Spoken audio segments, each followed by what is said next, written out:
So this person says, whenever I have a conversation with someone, I always think that I have to be fun and laughing and joking with people, and I feel pressure to perform. And when I can't joke or don't know what to say, my anxiety rises.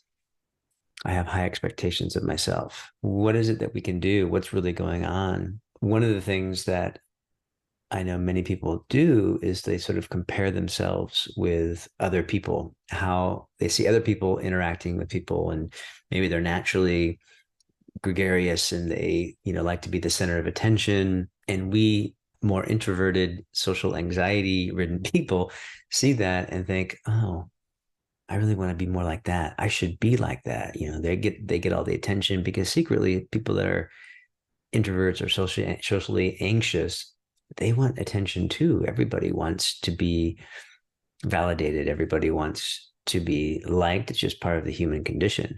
And so when we see somebody getting the accolades and getting the attention, naturally parts of us want that as well. What I found in situations is that if you are in a situation and you feel like you need to rise up to that level of performance, it can often be an effective strategy to really just give the attention to the one that's looking for it.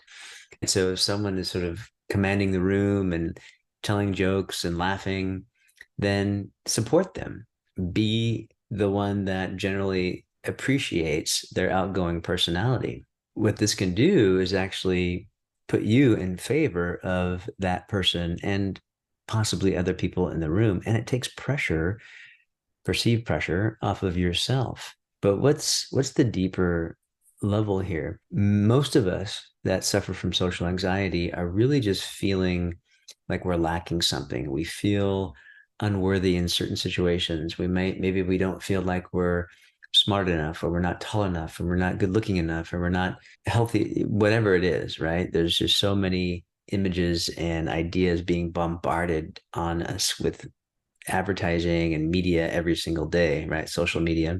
What we can really do is take a look at that phenomenon of thinking we need to be something more than we already are. You see, every moment of your life, you can only be who you are in that moment. Now, does that mean there's no room for improvement? Does that mean we should not try to improve? We can improve without beating ourselves up psychologically. I know that can really be easier. It's really easier said than done, especially when we've built a habit of psychologically beating ourselves up. But one of the things I can tell you is that when we really begin to get introspective about our internal dialogue and our internal workings, now it's not to say that we need to become obsessive by it, but here's the deal. When certain thoughts come into our reality, we're going to experience the subsequent feelings on the most basic level. If I'm thinking anxious thoughts, I'm going to experience anxiety. It sounds obvious, right? But most of the time, we're not observing that. We're not aware of that. We're not aware of the thoughts in our mind. We accept the thoughts coming through our awareness as reality. And for all intents and purposes, it is our reality in that moment, but it's not reality with a capital R. It's not true reality. It's the reality that we're creating, or we're allowing. It's the reality we are getting infatuated with in that moment because of the emotions, because we're not aware that it's thought. A powerful observation you can make is that it is thought that is creating that experience. When you begin to see that, it creates a bit of a space between your true essence, who you really are, which is consciousness, and the thoughts that are going through your awareness in that moment. As you create that space, there's breathing room. There's a space for new insight, new inspiration, new ahas, things that will help you in that moment. What those things are, none of my business. It's going to be personal to you and specific to the context that you're in that moment.